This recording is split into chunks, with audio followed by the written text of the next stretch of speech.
Pemirsa, Kapolri Jenderal Listio Sigit Prabowo bertemu dengan Ketua Umum PDIP Megawati Soekarno Putri. Secara spontan, Kapolri langsung memberi salam hormat dan mencium tangan Megawati sebagai bentuk sopan santun terhadap orang tua.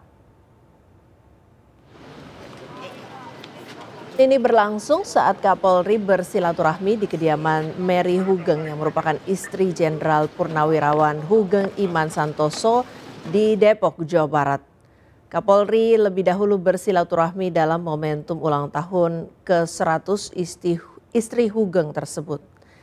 Tidak lama Sigit menunggu ke depan rumah untuk menyambut Megawati yang didampingi salah satunya oleh Ketua DPR RI Puan Maharani. Pertemuan keduanya pun tampak hangat dan penuh kekeluargaan. Kapolri maupun Megawati tampak saling lempar senyum. Setelah itu mereka langsung masuk ke dalam rumah istri Hugeng.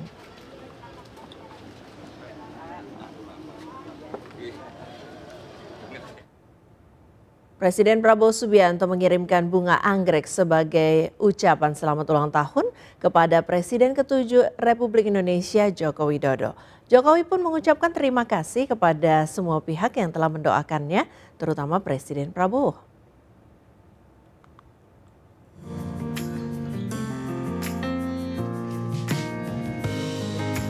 Presiden Prabowo Subianto mengirimkan bunga anggrek segar untuk Presiden ke-7 RI Joko Widodo yang berulang tahun ke-64. Bunga anggrek berwarna ungu dari Prabowo diletakkan di pot hijau dengan dihiasi pita. Terdapat pula tulisan yang ditujukan khusus untuk Jokowi. Total per hari ini ada sekitar 101 bunga maupun karangan bunga yang datang ke kediaman Pak Joko Widodo dalam rangka ucapan selamat hari ulang tahun. Dan kebetulan hari ini juga kita mendapatkan karangan bunga dari Presiden Republik Indonesia, Bapak Prabowo Subianto. Selain dari Prabowo, Jokowi juga menerima karangan bunga dari sejumlah tokoh dan pejabat hingga warga. Jokowi pun mengucapkan terima kasih kepada seluruh pihak yang telah mendoakannya di hari istimewanya. Dari Solo, Jawa Tengah, Septiantoro, iNews melaporkan.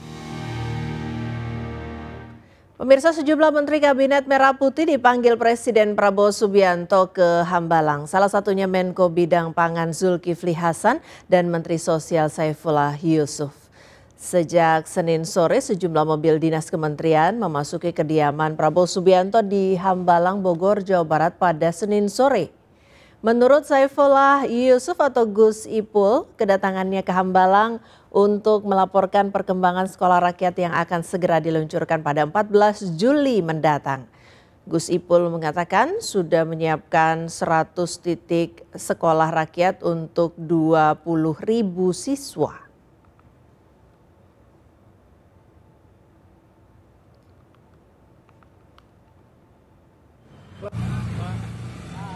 Juga kami laporkan rencana tahap kedua di tahun ini pula 100 titik dengan menggunakan gedung-gedung milik Kemenaker.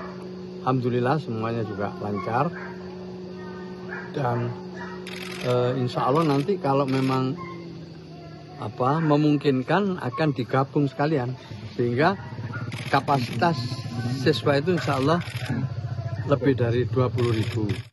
Pemirsa, DPR RI resmi membuka rapat paripurna DPR ke-20 dengan agenda pembukaan masa sidang 4 tahun 2024-2025 yang dipimpin oleh Ketua DPR Puan Maharani.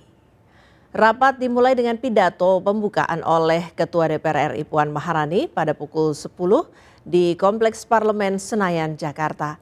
Hanya ada satu agenda dalam rapat paripurna hari ini, yakni pidato pembukaan oleh Ketua DPR RI. Rapat dihadiri 320 orang anggota DPR dari 579 anggota dari seluruh fraksi.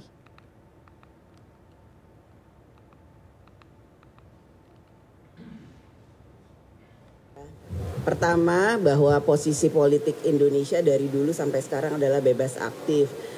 Terkait situasi yang sekarang sedang terjadi, tentu saja kami menghimbau untuk adanya gencatan senjata di antara kedua pihak yang sedang berperang sehingga bisa segera menyelesaikan situasi tersebut dengan ya tentu saja damai, karena akan menyebabkan yang paling menjadi korban adalah masyarakat sipil, khususnya perempuan dan anak.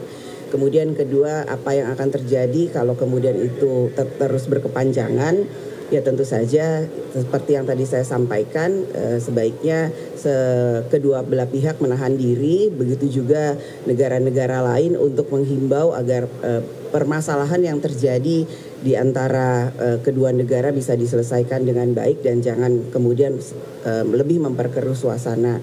Apa yang akan kita lakukan terkait dengan hal tersebut? Tentu saja ke depan ini dalam waktu dekat pemerintah akan bersama DPR akan segera membahas terkait dengan rancangan APBN 2026. Pemerintah harus segera memitigasi perkembangan ini, tentu saja terkait dengan kurs rupiah, subsidi BBM dan hal-hal lain yang terkait dengan perkembangan situasi global.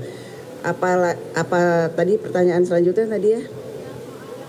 Ya, 5 poin nota tersebut itu sudah lama sudah diselesaikan oleh pemerintah. Jadi saat kemudian pelaksanaan haji sekarang itu sebenarnya semuanya sudah selesai. Namun memang dalam pelaksanaan haji kali ini banyak hal yang kita harus evaluasi, banyak hal yang harus kita selesaikan dengan lebih baik sehingga pelaksanaan haji di tahun depan itu tidak akan terulang lain. Nanti hari ini baru. Ya pemirsa, terkait rapat paripurna DPR ke-20 sudah ada rekan Aya Nufus di Gedung DPR RI Senayan, Jakarta. Aya, selamat siang. Poin apa saja yang akan dibahas dalam rapat paripurna DPR hari ini?